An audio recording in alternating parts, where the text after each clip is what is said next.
You know, my friends, I laugh at Dara Khosrowshahi when he says, oh, Uber is completely different animal compared to Lyft.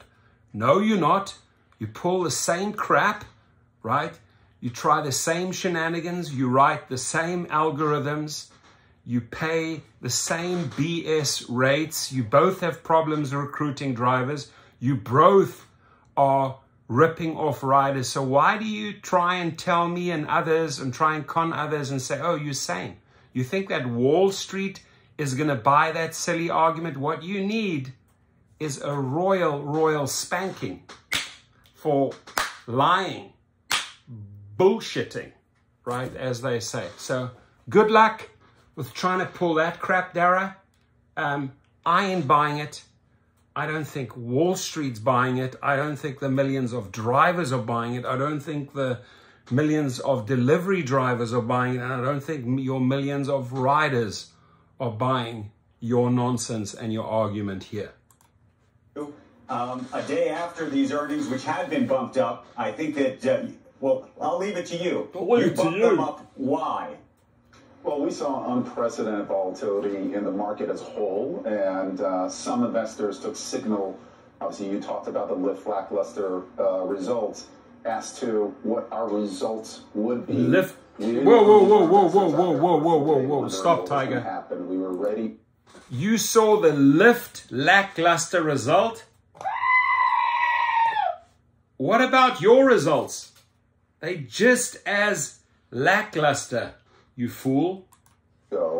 And I think our results, as you talked about, gross bookings growth of 39% to $26.4 billion, which is an all-time high for us. EBITDA profitability of $168 million, well above street estimates.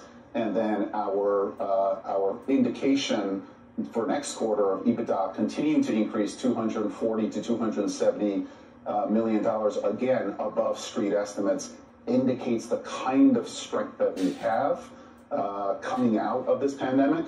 We wanted to get the facts out there as soon as possible. Those are the facts, baby.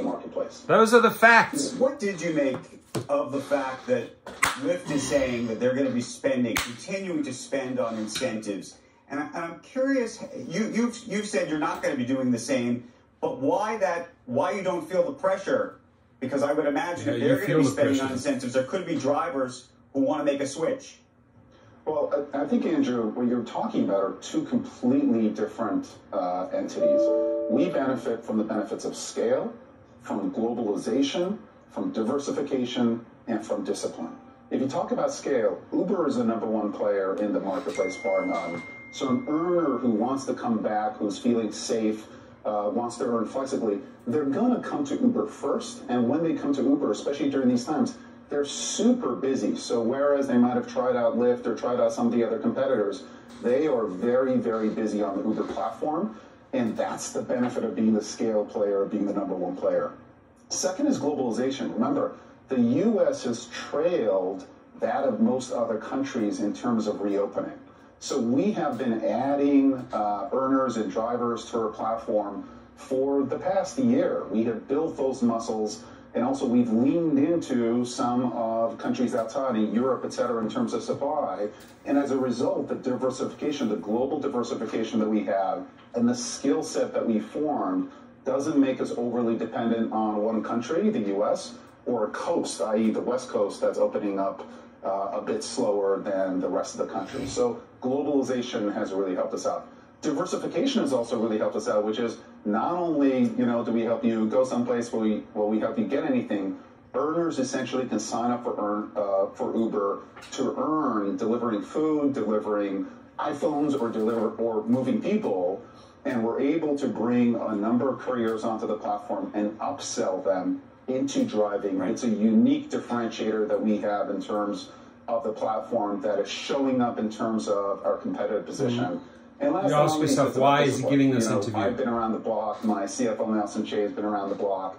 The days of invest and hope for the best are over. Yeah, you've been around the block too often. But we are bringing profits forward very quickly. We've indicated that we're going to be free cash flow positive this year.